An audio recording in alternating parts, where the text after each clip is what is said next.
Dulu saya sebelum datang ke PRTPD adalah suatu trauma yang mengguncang dalam kejiwaan saya, di mana dulu saya bisa berkiprah semau saya, tapi dengan kedatangan sebuah musibah aku down.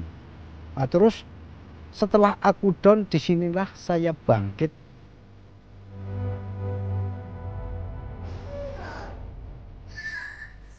Yang jelas saya senang dengan adanya Bekasi dijadikan desa inklusi, setidaknya kan bisa untuk percontohan untuk desa yang lain, terus kayak pionir gitu kan, perintis gitu.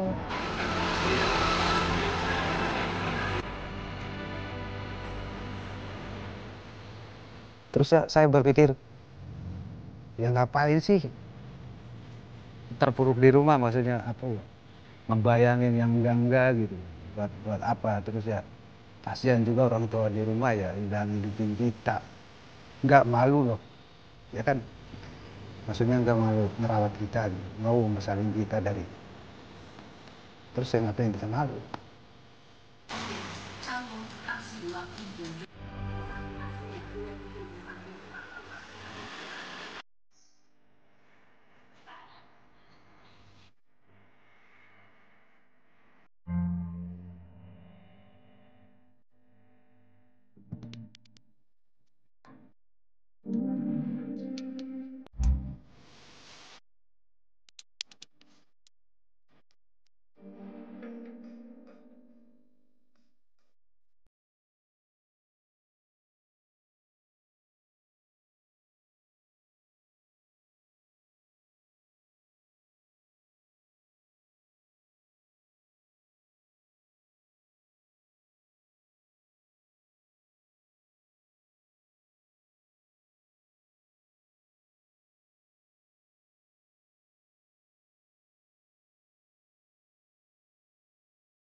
Psikolog, kemudian juga ada intervensi psikologi. Nah, ini terjadwalkan juga terapi-terapi penghidupan, yaitu berupa bekal keterampilan yang kita berikan kepada PPKS dengan harapan mereka pada saat nanti dilakukan terminasi atau pengakhiran layanan, mereka punya bekal keterampilan untuk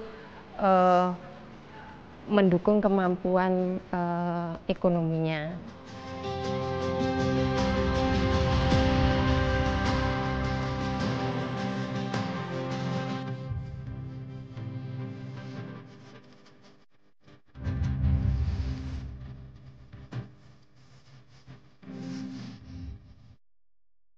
Ada sebuah tragedi musibah, ya ujian lah untuk kita.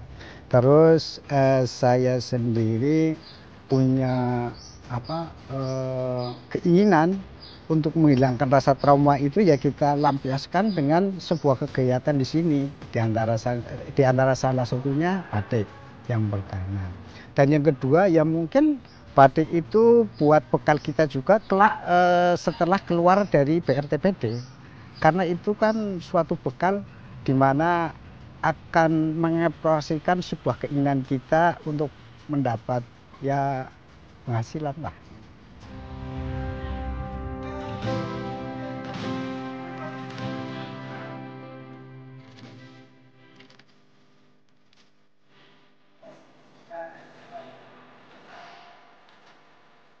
Dulu saya sebelum datang ke BRTPD adalah suatu trauma yang mengguncang dalam kejiwaan saya, di mana dulu saya bisa berkiprah semau saya, tapi dengan kedatangan sebuah musibah aku down.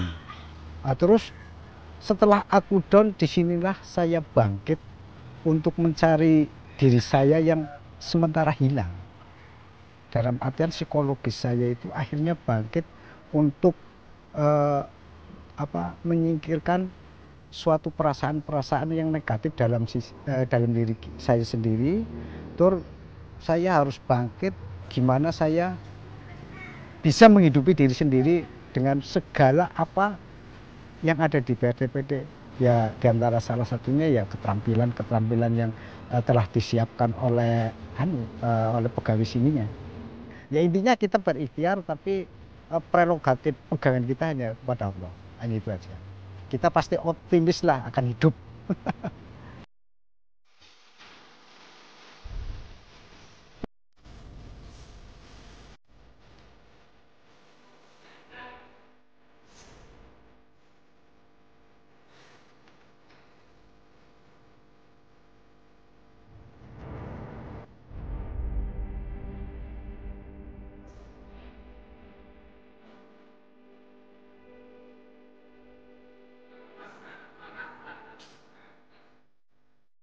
Alhamdulillah banyak sukanya.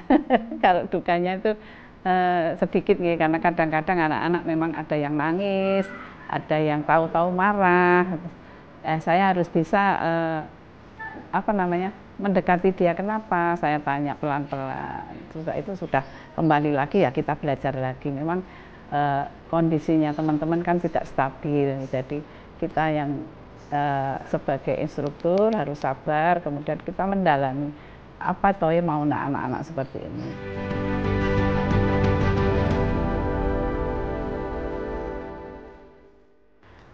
Diajari desain itu belum begitu belum begitu ngeh.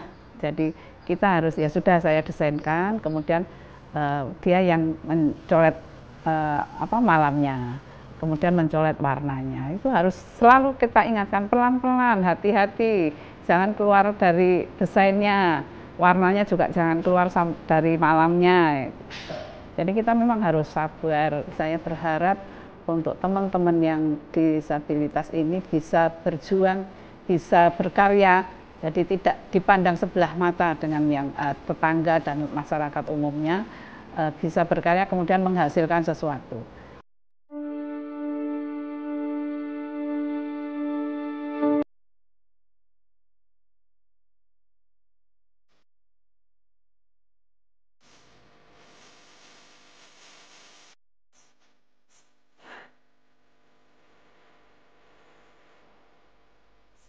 Kita punya perda pencetus pertama, Perda Penyandang Disabilitas tahun 2012 nomor 4, itu pertama loh untuk DIY yang punya perda disabilitas.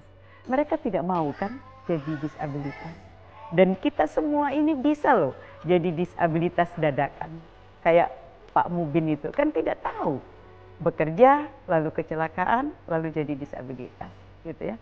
Maka harapan saya adalah bagaimana kita selalu memperhatikan dan selalu memotivasi dalam kebersamaan untuk bahwa kita hidup punya cita-cita, kita hidup punya angan-angan, kita hidup punya cita-cita masa depan yang baik.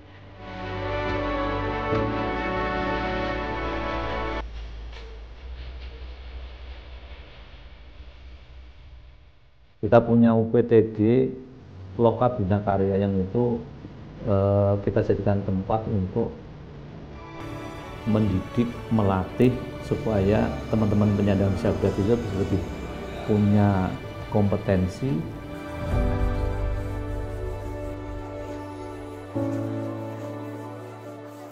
Kalau ciprat kan aku nggak kuat berdiri. Kalau itu tulis kan duduk gini kan bisa, saya beli kayak gini nulis kan bisa. Tapi kalau itu kan harus gerak sana, harus nyemur, harus ini, aku agak kesulitan.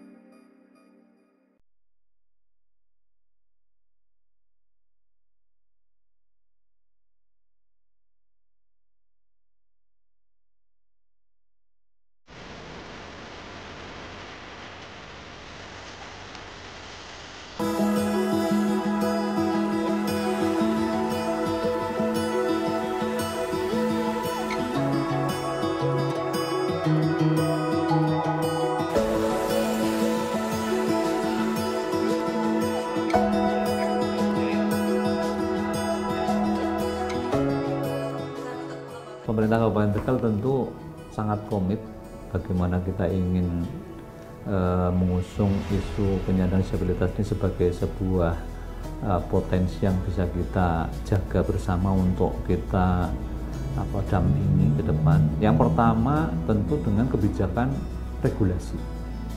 Regulasi dalam bentuk ketentuan yang itu bisa menaungi, melindungi dan memenuhi hak teman-teman penyandang disabilitas. Sudah ada Perda nomor 5 tahun 2021 yang diterbitkan Kabupaten Tegal.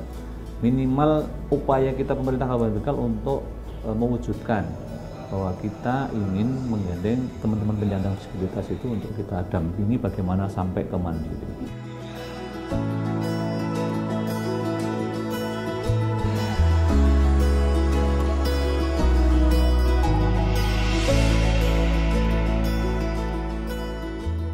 Juga ada perbubnya yang itu menjadi cuklak juknis untuk Perbub nomor 68 tahun 2022 yang itu sebagai titik awal kita dan kita bangun untuk minimal memauai regulasi pondasi untuk penanganan penyandang disabilitas di Kabupaten Tegal. Kita punya UPTD Loka Bina Karya yang itu kita jadikan tempat untuk mendidik, melatih supaya teman-teman penyandang disabilitas itu bisa lebih punya kompetensi atau minimal bisa mandiri ketika nanti harus dituntut tetap hidup mandiri dan tidak ketergantungan dengan orang lain.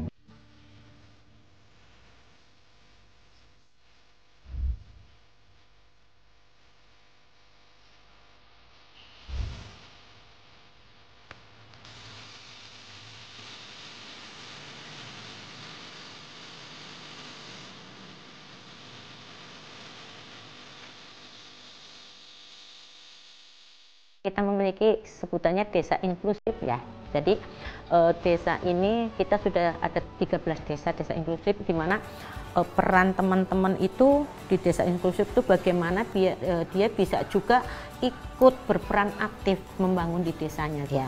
Jadi setiap misalnya Bang, tadi kan kita mengajak mereka. Jadi kan mereka biar menyampaikan sendiri kebutuhannya apa. Nanti kita catat.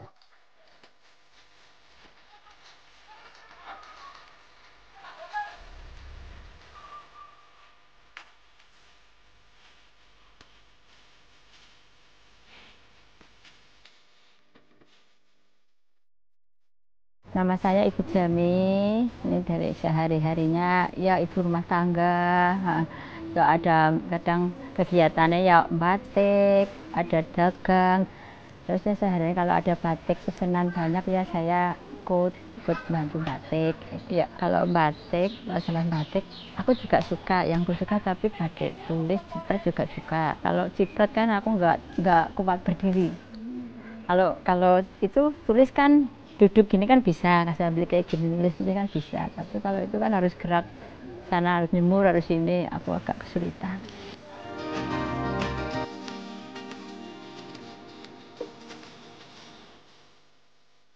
Biasanya kalau orang kantor itu kalau pesen itu banyak Mbak. Ada yang 20, 15, ada yang 70 piece gitu kan. Enggak tentu, kadang kemarin itu ada pesanan 1000 tapi dibagi 3 kelompok.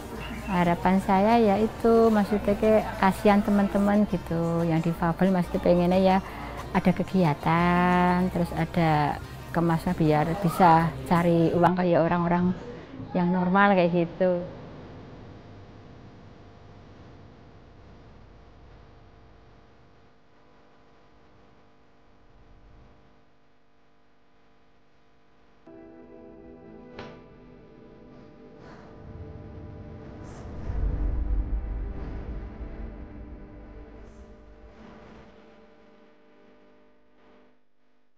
Perkenalkan, nama saya Ari Susanti, umur 50 tahun. Saya adalah ibu dari anak Down syndrome, Alfa Elizabeth Leskia.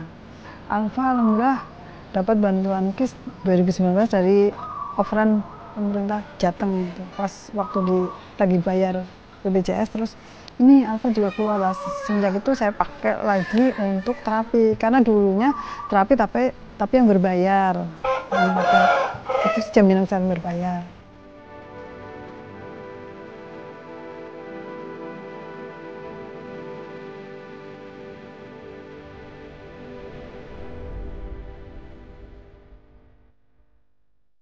Yang jelas saya senang dengan adanya Bokaresi dijadikan desa inklusi. Setidaknya kan bisa untuk percontohan untuk desa yang lain, terus kayak pionir gitu kan, perintis gitu.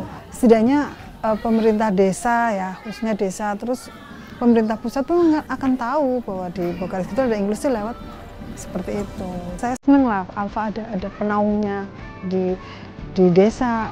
Kepemerintahannya kan juga seperti itu. Bagaimana juga kan saya nggak mendampingi Alfa selamanya, tapi kalau masih ada dalam lindungan pemerintah kan mending itu seperti itu.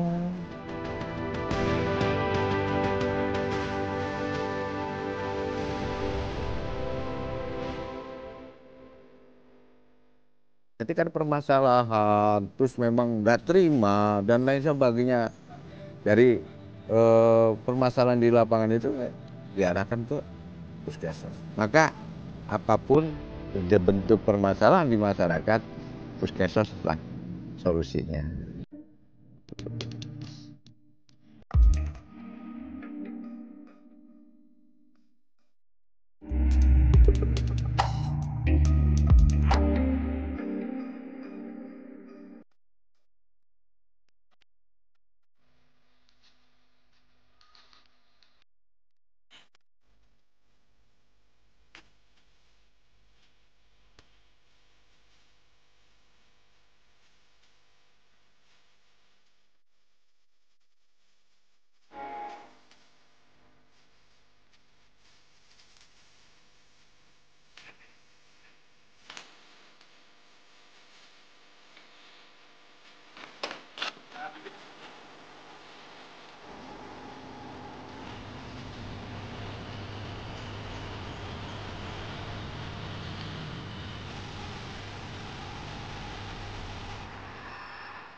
Tugas dan tanggung jawab TKSK itu adalah membantu dalam bidang kesejahteraan sosial di kecamatan masing-masing, baik pemetaan sosial, pendataan, dan koordinasi dengan pihak yang lain. Yang kedua, membantu permasalahan permasalahan yang ada di masyarakat dalam bidang kesejahteraan sosial. Kita harus bersinergi dengan pemerintah, kita harus bersinergi dengan koordinasi dengan yang lain agar menciptakan kesejahteraan di masyarakat.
TKSK ini adalah ujung tombak di tingkat kecamatan ya Teh, perpanjangan dari dinas sosial ya, yang diamanatkan oleh Kementerian Sosial, karena TKSK itu SK-nya dari Kementerian Sosial yang ditugaskan tiap per kecamatan itu kan.